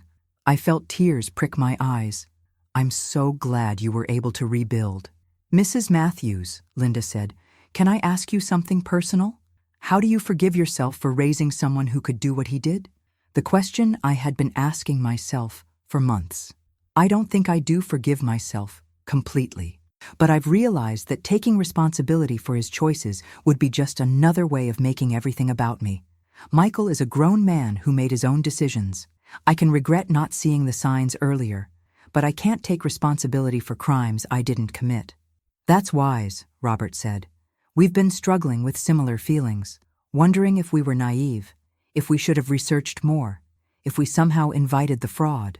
Criminals count on good people blaming themselves instead of holding criminals accountable, I said. The only person responsible for what Michael did is Michael. As we parted ways, Linda hugged me. Mrs. Matthews, I hope you know that by standing up for us, you gave us permission to stand up for ourselves in other areas of our lives. Your courage is contagious. That afternoon, I met Marcus for our weekly walk along the harbor. 6 months of regular meals, adequate sleep, and freedom from constant family crisis had transformed both of us. He looked younger, more relaxed. I felt stronger, more confident in my own skin. How was the meeting with the Morrisons? He asked, as we settled onto our favorite bench overlooking the water.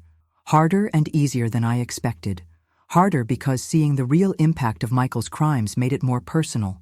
Easier because they don't blame me for his choices. Do you blame yourself? Less than I did 6 months ago. I'm learning the difference between taking responsibility for my own choices and taking responsibility for everyone else's. I leaned back against the bench, watching sailboats navigate the harbor. Marcus, can I ask you something? Always.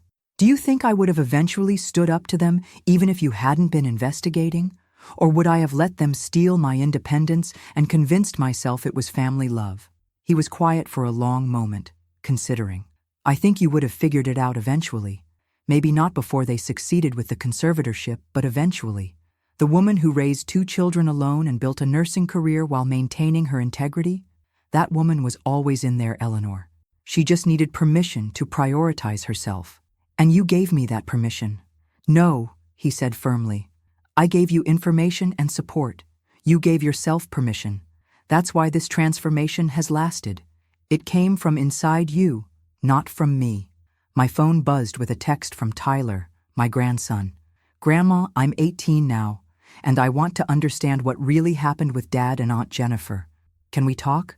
Not about money or family drama, just so I can understand. I showed the message to Marcus. What do you think? I think Tyler is the first person in your family to ask for understanding instead of demanding absolution. That might be worth exploring. I typed back, Tyler, I'd be willing to meet with you, but I need you to understand that I won't be resuming a grandmother role that involves solving your family's problems or providing financial support. I'm happy to talk with you as 2 adults, having an honest conversation. His response was immediate. That's exactly what I want. Thank you. Eleanor, Marcus said, I have something to ask you.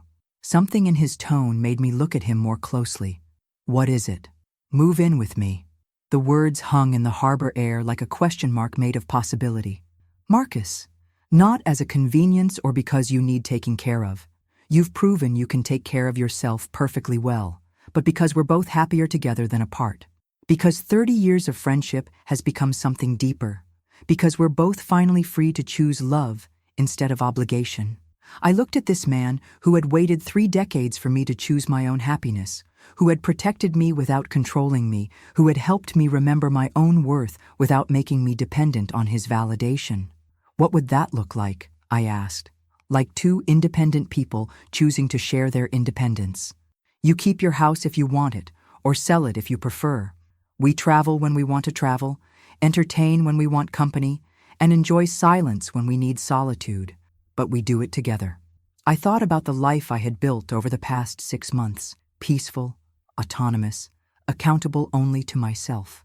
Then I thought about sharing that life with someone who valued my independence as much as I had learned to value it myself. Yes, I said, surprising myself with how immediately certain I felt. Yes, I want that. His smile was radiant. Eleanor Matthews, you continue to amaze me. Eleanor Wellington has a nice ring to it, I said, testing the sound. Only if you want it. No obligations, remember? Just choices. As we walked back toward our cars, I felt the profound satisfaction of a woman who had finally learned to choose herself first. The family that had tried to steal my independence was facing consequences. The community I had served was seeing justice, and the life I was building was filled with people who valued me for who I was rather than what I could provide. It had taken 62 years, but Eleanor Matthews had finally learned how to live. 1 year later, I stood in the garden of my new home, Marcus's home, our home, watching my grandson Tyler help us plant roses along the stone pathway that led to the harbor. At 19, he had grown into a thoughtful young man who asked questions instead of making demands, who listened instead of assuming, who had learned the difference between love and exploitation. Grandma Eleanor, he said, using the formal address we had agreed upon when we began rebuilding our relationship. Can I ask you something about forgiveness? I paused in my planting, soil still clinging to my gardening gloves. Tyler had been visiting monthly for 6 months now, slowly learning the truth about his father's crimes and his mother's manipulation. Each conversation had been carefully boundaried. I shared information, but didn't absorb his emotional processing. I answered his questions, but didn't take responsibility for healing his family wounds. What about forgiveness? Everyone keeps telling me I should forgive Dad and Mom, that they're still my parents and they made mistakes out of love. But after everything you've told me, everything I've learned about what they really did, he set down his small spade and looked at me directly. I don't think what they did came from love at all. What do you think it came from? Selfishness, greed, the belief that you existed to solve their problems. Tyler's voice was steady, thoughtful, and I'm realizing that I was raised with those same beliefs.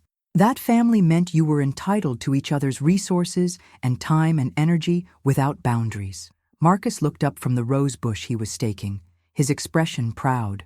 Over the past year, he had watched Tyler transform from an entitled teenager into a young man grappling seriously with questions of ethics and accountability.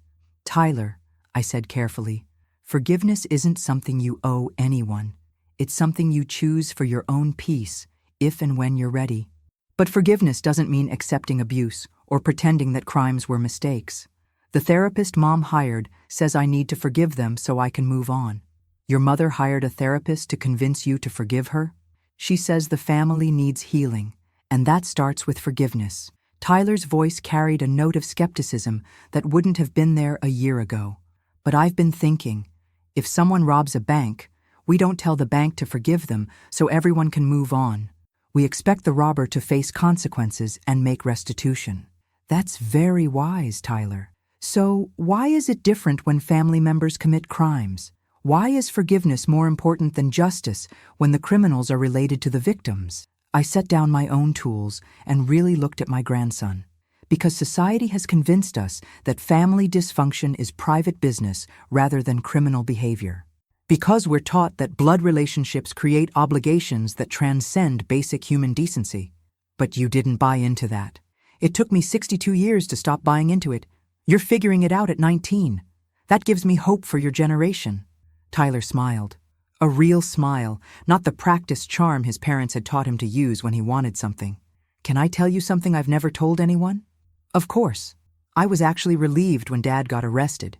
Our house was always full of tension, always some crisis about money or business or family drama.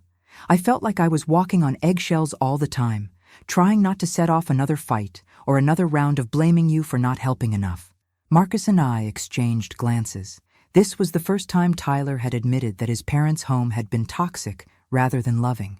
Living with my Aunt Sarah now is completely different. She doesn't ask me to take sides or carry messages or fix other people's problems. She just expects me to go to school, help with chores, and be honest about my feelings. It's the first time in my life that I've felt like I could just be a kid instead of a family mediator. That must be a relief. It is, but it also makes me angry about all the years I spent feeling responsible for everyone else's emotions. Tyler picked up his spade again, working the soil with new intensity. I'm angry that I was taught to see you as the solution to our family's problems instead of as a person with your own needs. Anger can be useful if you channel it into building better relationships going forward. That's what I want to do. I want to learn how to have relationships based on mutual respect instead of need and obligation. He paused, looking out at the harbor. Is that why you and Marcus work so well together? Because you both chose each other from positions of strength instead of weakness? Marcus laughed, a sound full of warmth and pride. Tyler, that might be the most insightful thing anyone has ever said about our relationship. We both had full, independent lives before we decided to share them, I added. We don't need each other to solve problems or fill voids. We want each other because we enjoy each other's company and share similar values. I want that someday. But first, I need to figure out who I am when I'm not trying to manage other people's feelings. That's exactly the right place to start. As we finished planting the roses, Tyler's phone buzzed with a text. He glanced at it and sighed. Mom? She wants to know if I've made any progress convincing you to visit her. She's been approved for minimum security, and she thinks if you see her in prison, you'll feel sorry for her and agree to reconcile. And what do you think? I think she's still trying to manipulate me into doing emotional labor for her comfort. She wants me to visit so she can feel better about herself, not because she's genuinely sorry for what she did to you. The maturity in his voice was remarkable. A year ago, Tyler would have been guilted into that visit, convinced that his mother's feelings were his responsibility to manage. Tyler, Marcus said, your grandmother has something to tell you. I looked at Marcus, puzzled, then realized what he was referring to. Tyler, Marcus and I are getting married next month. Small ceremony, just a few close friends. We wanted you to know because you're the only member of my biological family who has earned the right to be part of my new life. Tyler's face lit up with genuine joy. Really? That's amazing. Would it be appropriate for me to attend? We'd be honored to have you there. But Tyler, I need you to understand something important. This invitation isn't conditional on you maintaining relationships with your parents or serving as a bridge between me and the rest of the family. You're invited because we value your company and want to share our happiness with you. No strings attached? No strings attached. Thank you for trusting me to be there without an agenda. Tyler's voice was quiet, emotional. For the first time in my life, I feel like someone is including me in something because they want me there, not because they need me to do something for them. As the sun set over the harbor, painting the sky in shades of pink and gold, I reflected on the year that had transformed my entire existence. The family that had tried to steal my independence was serving time in federal prison. The community they had defrauded was slowly rebuilding.